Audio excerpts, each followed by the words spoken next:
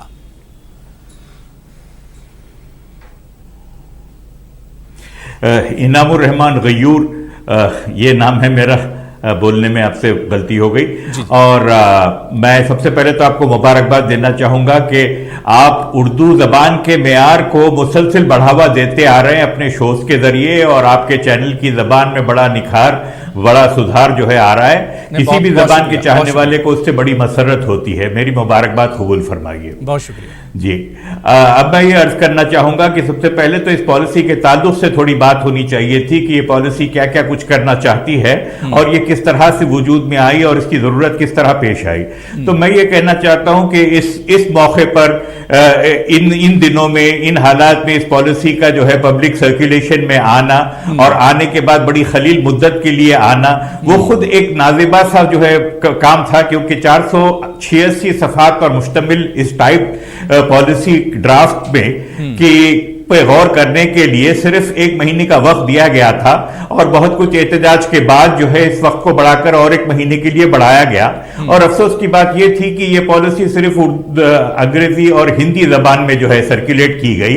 اس کو تمام دوسری دیگر زبانوں میں سرکولیٹ کرنے کی مانگ کی گئی. اور یہ سب سے بڑی بات ہے، جیسا کہ آپ کا سوال تھا کہ جنوبی ہند کی جو زبانیں ہیں اس پر کیا اثر پڑے گا اس کا. اپنے آپ میں یہ خود ایک بہت بڑا اثر ہے کہ اتنی بڑی بڑی زبانیں، اتنی قدیم زبانیں، تمل لٹریچر پر ہم کلی طور پر ناز کر سکتے ہیں، وہ کسی طرح سے جو ہے دوسرے لٹریچروں سے کم نہیں ہے. اور دوسرے ہمارے جنوبی ہند کے دوسرے لٹریچرز ہیں، وہ ساری زبانوں کی اپنی اہمیت ہے، ان کا اپنا ایک مزاج ہے، اور اس کے بولنے والوں کی تعداد دنیا کے کئی ممالک سے جو ہے زیادہ تعداد ہے، ممالک انڈیپینڈنٹ کنٹریز سے زیادہ ہے. تو ویسی صورت میں یہ پالیسی جب لائی جاتی ہے تو اس پر غور کرنے کی بات یہ بھی ہوتی ہے کہ یہ پالیسی کا ڈرافٹ جب دسمبر 2018 میں طے پا چکا تھا، اس پر سب کے دستخط ہو چکے تھے کمیٹی ممبران کے، تو یہ ڈرافٹ کیوں نہیں ڈکلیئر کیا گیا الیکشن سے پہلے کہ یہ ایسا ڈرافٹ ہوگا یا اس کے نکات ہوں گے؟ اس میں خود ایک طرح کی حکومت کی جو ہے بدنیتی نظر آتی ہے. اس پر سوال اٹھتا ہے. میں جو بات نعیمہ احمد مہجور صاحبہ نے کہی اور انعام الرحمان غیور صاحب نے جو بات کی، میں بہت مختصر میں اس کا جواب اختر الواسع صاحب سے لے لیتا ہوں، کیونکہ لنگوسٹک کے ماہر ہیں اختر الواسع صاحب. اختر الواسع صاحب، زبان کا جہاں تک تعلق ہے، کیا آپ کو نہیں لگتا ہے کہ اس نئی پالیسی کے چلتے لنگوسٹک بائیو ڈائیورسٹی کو نقصان ہوگا؟ نہیں، دیکھیے ایسا ہے کہ اس ڈرافٹ کے اندر جو ایک بہت دلچسپ بات ہے اور وہ بڑی تعجب خیز بھی ہے اور سوالیہ نشان بھی قائم کرتی ہے زبانوں کے تعلق سے، کہ اس کے اندر مدر ٹنگ جو ہے، مادری زبان، ماتر بھاشا جو ہے، اس کے استعمال سے گریز کیا گیا ہے اور ہوم لینگویج کا لفظ استعمال کیا گیا ہے. وجہ یہ ہے، میں اس لیے یہ بات کہہ رہا ہوں کہ مادری زبان یا مدر ٹنگ جو ہے وہ دیٹ از کیا میں یونیورسلی ایکسیپٹیڈ ٹرم، اس کو استعمال نہ کرنے کے بجائے ہوم لینگویج کا کیا مطلب ہے، ہماری سمجھ میں یہ بات نہیں آتی ہے. ہم ایک بات واضح کر دینا چاہتے ہیں، ہم ہندی اور انگریزی دونوں زبانوں کے حق میں ہیں، لیکن ساتھ میں اس بات کے حق میں بھی ہیں کہ ہر شخص کو اپنی مادری زبان میں بنیادی تعلیم حاصل کرنے کا پورا حق ہونا چاہیے. اور سرکار بالکل پالیسی کے اندر اس کا ہمیں پوری طرح سے کوئی یقین دہانی نظر نہیں آتی ہے. ہمیں ایک بات اور خیال رکھنی چاہیے، اور وہ آپ کے پروگرام کے حوالے سے میں کہنا چاہتا ہوں، زبانیں سمواد کے لیے ہوتی ہیں، وواد کے لیے نہیں ہوتی ہیں. بالکل. دوسری بات یہ ہے کہ زبانیں جو ہیں ان کا کوئی مذہب نہیں ہوتا ہے، ہر مذہب کو زبان کی ضرورت ہوتی ہے. اس لیے اردو کے ساتھ جو پچھلے 70 سال اور 72 سال سے ہوتا رہا ہے، خاص طور سے اتر پردیش میں، دلی میں، بہار میں، مدھیہ پردیش میں، راجستھان میں، اتر پردیش، بہار اور دلی کے اندر تو معاملہ یہ ہے کہ اردو کو دوسری سرکاری زبان بنانے کے باوجود اس کو وہ حق نہیں ملا. اردو پڑھنے والوں کے اسکولوں کی تعداد گھٹائی گئی, ان کو اساتذہ فراہم نہیں کیے گئے. تو یہ تعلیمی پالیسی جو ہے کدھر لے جائے گی, اس کو غور کرنا چاہیے. اور ایک بات سمجھنی چاہیے, تشویش کی بات ہے, اور اردو کے لیے, اردو جو ہماری زبان ہے اس کے لیے بھی ایک تشویش کی بات ہے. میں اختر الواسع صاحب اس پر اور بات کروں گا. مفتی ضیائی صاحب بھی ہمارے ساتھ ممبئی سے جڑے ہوئے ہیں, ان کے علاوہ میرے ساتھ محمد کاظم صاحب بھی ہیں, ان سے بھی اردو پر بات کریں گے. مفتی ضیائی صاحب, میں آپ کے پاس آنا چاہوں گا. کہا یہ جا رہا ہے کہ نئی اس تعلیمی پالیسی میں مسلمانوں کے لیے کچھ نہیں ہے, مدارس کے سدھار کی کوئی اسکیم نہیں ہے اس کے اندر. ابو ہریرہ صاحب بہت ہی ذمہ دار شخص بیٹھے ہیں. سبھی میں سمجھتا ہوں سبھی اپنی اپنی زبان میں بڑی ماہر ہیں. یہاں پر میں ایک شعر سے اپنی بات کی شروعات کرنا چاہوں گا. زبان اپنی بدلنے پہ کوئی راضی نہیں, وہی جواب ہے اس کا, وہی سوال ہے میرا. وہی جواب ہے اس کا اور وہی سوال ہے میرا. حالات کی کشیدگی ہمیں یہ بتاتی ہے کہ 484 پیجز کے مطالعے کے بعد ایک پیراگراف صرف اس مائنورٹی کے لیے, اس زبان کے لیے, اس مسلمان کے لیے, اس اقلیت کے لیے جو اس 484 میں بھی اقلیت میں ہی نظر آ رہا ہے. ہمارے پاس سب سے پہلے مسودہ ہمارے عزیز بھائی نے کچھ باتیں رکھی ہیں کہ 484 پیجز کو لوگوں کے سامنے پبلک ڈومین میں نہیں لایا گیا. 6 مہینے پہلے یہ مسودہ تیار ہو چکا تھا, پھر بھی ہم تک وہ نہیں پہنچا اور ہماری زبانوں میں نہیں پہنچا. ہماری کوشش یہ ہونی چاہیے کہ یہ ایجوکیشن سسٹم ہمیں اور آپ کو زندگی کے اسلوب دیتا ہے, آنے والے زندگی کے گزارنے کے طریقے دیتا ہے. یہی سسٹم ہے جو ہمیں سب کچھ سکھاتا ہے, یہ علم اور نور بن کر روشنی دیتا ہے. تو ایسے صورت کو دھیان میں رکھتے ہوئے آنے والے 100 سال کے لیے اگر کسی چیز کو ترتیب دیا جاتا ہے تو وہاں کی زبان, وہاں کے کلچر, وہاں کے لوگ, وہاں کے سماج کے لوگ, وہاں کے ذات پات کے لوگ, یقیناً ہر ایک شخص تک وہ مسودہ وہ پہنچنا چاہیے تاکہ لوگ اسے دیکھ سکیں, پرکھ سکیں, اور اس میں اگر کچھ کمیاں ہیں یا خامیاں ہیں تو اس خامیوں اور کمیوں کو پورا کیا جا سکے.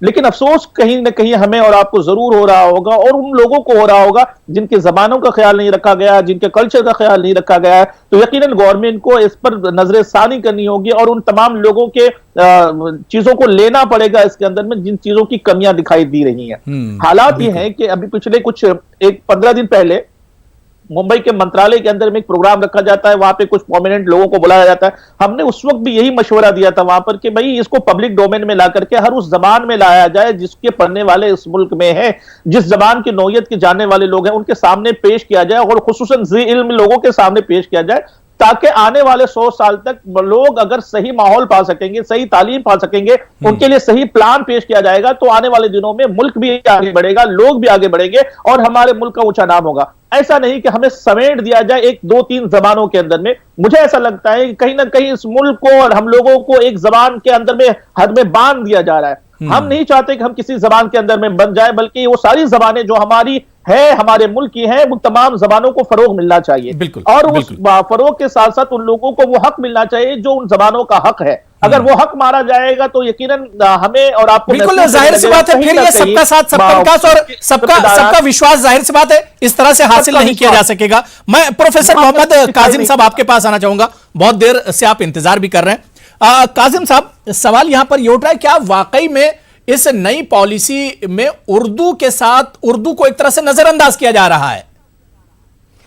بے شک. ابھی پروفیسر اختر الواسع صاحب نے بتایا کہ مدر ٹنگ کے بجائے ہوم لینگویج کا جو استعمال کیا گیا ہے, تو آپ دیکھیں کہ دوسری ہندوستان کی تمام زبانوں کو ریاست ہے اس کے پاس, لیکن اردو کے پاس کوئی ایسی ریاست نہیں. اس کا کون سا گھر ہے؟ صحیح, اس کا کون سا گھر ہے؟ اس کا مطلب کہ اردو کو سراسر نظر انداز کرنے کی بات کی گئی ہے کہ جس کی کوئی ریاست نہ ہو, اس کا مطلب وہ زبان کوئی نہ پڑھے.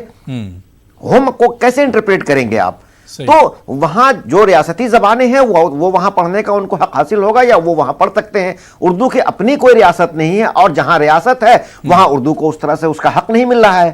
تو یا سیکنڈ لینگویج بھی ابھی اختر الواسع صاحب نے بتایا کہ سیکنڈ لینگویج کا درجہ تو انہیں ہم نے دے دیا ہے, لیکن اس کو امپلیمنٹ کرنے کے لیے ہم نے اب تک کوئی ایسا لائحہ عمل تیار نہیں کیا ہے, اور جو تیار ہوا ہے اس کا امپلیمنٹیشن نہیں ہو رہا ہے. ٹھیک ویسے ہی جیسے ہم پالیسیاں تو بنا لیتے ہیں, یہ ایجوکیشن پالیسیاں بھی, یہ تیسری ایجوکیشن پالیسی ہے, پچھلی ایجوکیشن پالیسی بھی تھی, اور اس ایجوکیشن پالیسی میں بھی پچھلی بہت سی باتوں کو پروپیگیٹ کرنے کا یا اس کو امپلیمنٹ کرنے کی بات کہی گئی ہے. لیکن یہ پالیسی میں کیوں بات کی جا رہی ہے, اس کو اب سے پہلے امپلیمنٹ کیوں نہیں کیا گیا, یا اس کو امپلیمنٹ کرنے کے لیے کیا طریقہ اپنایا ہم نے, اس کے لیے کیا کیا ہم نے. ہم دیکھ رہے ہیں کہ جو بجٹ ہمارے پاس آ رہا ہے امپلیمنٹیشن کے لیے وہ مالی اور بھی بہت ضروری ہے. اس میں ہم دیکھیں کہ پچھلے 14 سے 19 تک کے بجٹ میں جو آپ نے خرچ کیا ہے تعلیم پر, اس بار کا بجٹ اس سے کم آیا ہے. تو کم پیسے دے کر کے اور زیادہ فروغ کیسے ہو سکتا ہے؟ ہم ریسرچ کی بات کرتے ہیں اور اس کو عالمی سطح کا ریسرچ کرنے کی ہم بات کر رہے ہیں لیکن عالمی سطح پر لے جانے کے لیے ہمیں جو زمینی سطح پر جو کام کرنا ہے اس کی کوئی بات ہی نہیں ہو رہی ہے. زمینی سطح پر جو کام کرنا ہے, ان کو انفراسٹرکچر تیار کرنا ہے, اسکول میں بچوں کو سہولیات دینا ہے, مڈل اسکول میں بچوں کو سہولیات دینا ہے. وہ تعداد, ہم 100 بچے داخل ہوتے ہیں تو 30 بچے 25 بچے ہائی اسکول تک آ پاتے ہیں.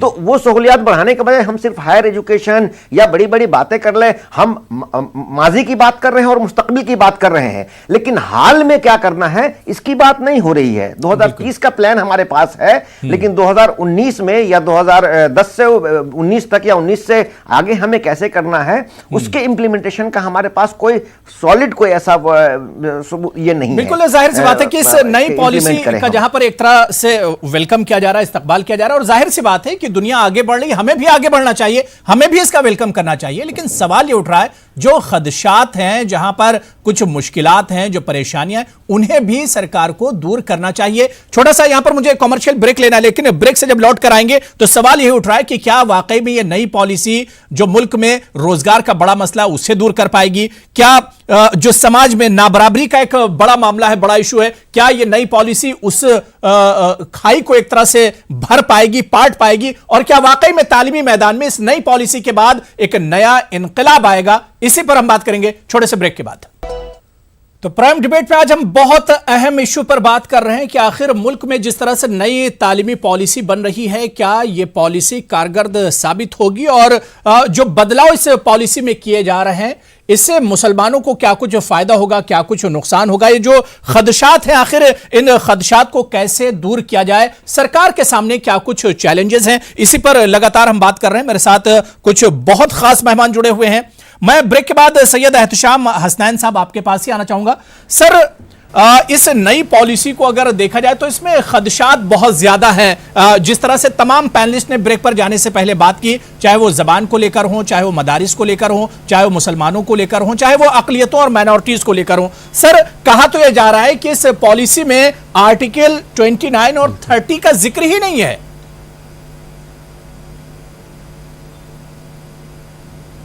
ایک اور چیز پر میں چاہوں گا پہلو نظر ڈالنا, جس پر بہت ضروری ہے کہ سرکار کا دھیان آکرشن کیا جائے, سرکار کو اپنے طرف بلایا جائے کہ اس پر آپ کو بحث کرنا ضروری ہے. سب سے بڑی بات ہے کہ اس پوری پالیسی کو ہم کہہ رہے ہیں کہ انڈیا سینٹرک ہے. انڈیا سینٹرک ہم صرف اس لیے بنا رہے ہیں اس کو کہ چونکہ اسکلز پر بہت زیادہ توجہ دے رہے ہیں. واقعی طور پر اگر دیکھا جائے تو یہ پالیسی یونیسکو کی ایک ڈاکیومنٹ بنی تھی, اس سے کافی کچھ اس سے لیا گیا ہے. کچھ چیزیں ایسی ہیں جو operationally it will be very difficult to manage اگر اگر ابھی ہم اس میں ترمیم نہ لائیں. مثلا ہم یہ کہہ رہے ہیں کہ فنڈنگ جو ہوگی ریسرچ کی فنڈنگ ساری ایک سینٹرلائز باڈی ہوگی, اور وہ باڈی فنڈ کرے گی الگ الگ انسٹیٹیوشن کو, کس لیول پر فنڈنگ ہوگی, کیا ہوگی, اور ڈفرینٹ ٹیئرز آف فنڈنگ ہے. آج کے ڈیٹ میں کیا ہوتا ہے, ہم نے سائنس میں, ایٹامک انرجی میں, اسپیس میں ترقی کی ہے. کیوں ترقی کی ہے؟ چونکہ ہر ایک کا ڈی سینٹرلائز فنڈنگ میکینزم ہے. There is a diversity of science funding. یہ چاہ رہی ہے اس پالیسی میں everything will be centralised under one body. مجھے اس بات کا بہت بڑا خدشہ نظر آ رہا ہے. اس کی وجہ سے ہماری جو ترقی ہوئی ہے پچھلے 72 سال میں, شاید اس کا سب سے بڑا جو خمیازہ بھرنا پڑے گا وہ یہ کرنا پڑے گا. دوسری مثال میں دینا چاہتا ہوں. دوسری یہ ہے, ہم بات کرتے ہیں سماج کی, ہم بات کر رہے ہیں ملک کی, ہم بات کر رہے ہیں ترقی کی. اس پورے پالیسی میں سوشل سائنسز کا کوئی تذکرہ ہی نہیں ہے, سوسائٹی کا, سماج کا کوئی تذکرہ ہی نہیں ہے. جیسے کہ سوشل سائنس کی کوئی اہمیت ہی نہیں ہے ہمارے سماج میں. ایک بڑی اچھی مووی ابھی آئی ہے آرٹیکل 15. یہ موویز میں تو آپ کے ٹی وی دیکھنے والوں سب کو کہوں کہ یہ مووی ضرور دیکھیے. یہ ہم کو آگاہ کرتی ہے کہ ہمارے ملک میں آج بھی کس طرح کے بھید بھاؤ ہیں, کس طرح کی اونچ نیچ ہے. The entire policy does not even talk about social sciences. The third part that I would like to highlight اس پالیسی کی جو اپیکس باڈی ہوگی اس کے سربراہ کون ہوں گے؟ ہمارے Pradhan Mantri. How can the Prime Minister of the country, who has so many important things to do, be involved in taking decisions on matters of education? یہ میرے خیال سے بہت بڑی خامی ہے اس پالیسی میں، جس پر سرکار کو توجہ دینی ہوگی. اس کی ایک اور بہت بڑا پہلو ہے جو آپریشنلی بہت مشکل ہو جائے گا. وائس چانسلر کے اوپر بھی ایک آدمی بیٹھے گا جو مینجمنٹ کمیٹی کے انتظامیہ کے آدمی ہوگا. تو بھائی جب انہیں کو چلانے دیجیے یونیورسٹی، پھر وائس چانسلر کو کیوں بنا رہے ہیں آپ؟ یہ سب میجر چیزیں ہیں، کچھ چیزیں ہیں جس میں لانی چاہیے. سارے دنیا کی ٹاپ یونیورسٹیز میں وائس چانسلر کا سلیکشن کون کرتا ہے؟ یونیورسٹی سے جڑے ہوئے لوگ کرتے ہیں. یونیورسٹی سے جڑے ایکسپرٹس ہیں وہ کرتے ہیں. یونیورسٹی سے جڑے ہوئے ہوں. ہمارے یہاں کیا ہوتا ہے؟ ایک سرچ کمیٹی بنائی جاتی ہے جس میں یونیورسٹی کا کوئی آدمی نہیں ہوتا. 5 یا 3 وائز مین بیٹھ جاتے ہیں. میں بھی وہ رول ادا کر چکا ہوں، اور وہ اس یونیورسٹی کے بارے میں کچھ نہیں جانتے ہیں، لیکن یہ فیصلہ کرتے ہیں کہ اس میں کون سے وائس چانسلر آئے گا. انڈیا میں ایک واحد یونیورسٹی ہے علی گڑھ مسلم یونیورسٹی جہاں ایسے سلیکشن نہیں ہوتا، اور شاید یہی وجہ ہے کہ مسلم یونیورسٹی مائنورٹی یونیورسٹیز میں علی گڑھ مسلم یونیورسٹی اب پھر بھی ایک راہ پر، ایک مقام پر آگے بڑھتی چلی جا رہی ہے. تو ایسی سے کئی چیزیں ہیں، وقت کی کمی ہے ورنہ میں آپ کو فلیگ کرتا جس میں گورنمنٹ کی توجہ کی بہت ضرورت ہے. فائنلی ایک چیز اور میں کہوں گا، ایڈوکیشن کانکرنٹ لسٹ میں ہے. اس سے مراد ہے اسٹیٹ کا بھی سبجیکٹ ہے، گورنمنٹ آف انڈیا کا بھی سبجیکٹ ہے. کیا ہم نے مختلف ریاستوں کو 26-27 ریاستیں ہیں، یونین ٹیریٹریز ہیں، ان سے رجوع کیا اس معاملے میں؟ کیا ان کے تاثرات مانگے ہیں؟ کیا ان کے خیالات مانگے ہیں اس پالیسی پر؟ اگر مانگے ہیں تو کیا ہیں؟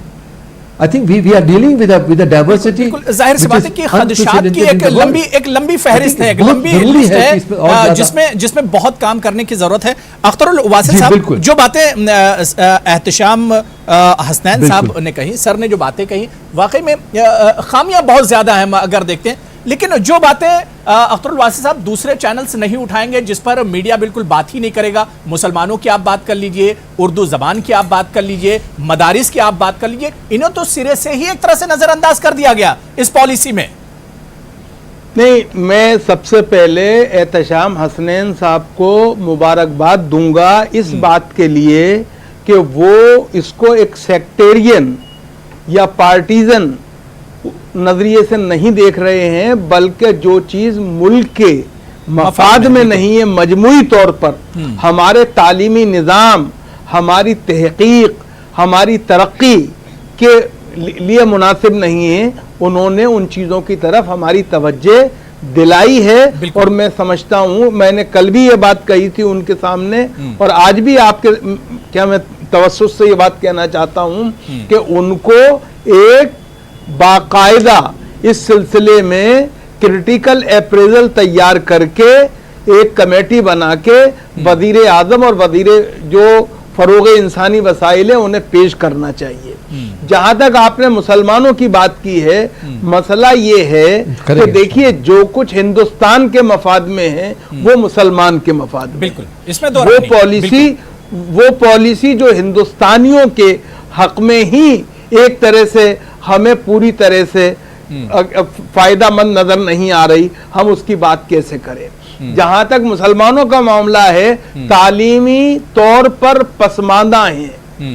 اس بات کو بی جے پی کانگریس کے خلاف ایک طرح سے ہمیشہ کہتی بھی رہی ہے، لیکن سوال یہ ہے کہ ان کی تعلیمی پسماندگی کو دور کرنے کے لیے اس جو ایجوکیشنل نیو ایجوکیشن پالیسی کا ڈرافٹ ہے اس میں کیا بات کہی گئی ہے پتہ کچھ نہیں ہے.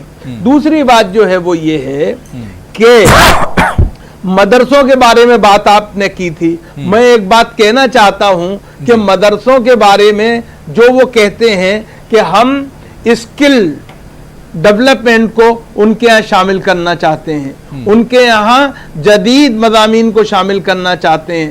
ہم برابر یہ کہتے رہے ہیں کہ مدرسے 1857 سے پہلے، انگریزوں کے تسلط سے پہلے شمولیت پسندی کی تعلیم دیتے تھے، انکلوسیو ایجوکیشن دیتے تھے. یہی وہ مدرسے تھے جس سے کہ معمار بھی نکلتے تھے اور مفتی بھی نکلتے تھے. یہی وہ تھے مدرسے جہاں سے قاضی بھی نکلتے تھے، امام بھی نکلتے تھے، فقی بھی نکلتے تھے، مؤذن بھی نکلتے تھے، لیکن ساتھ میں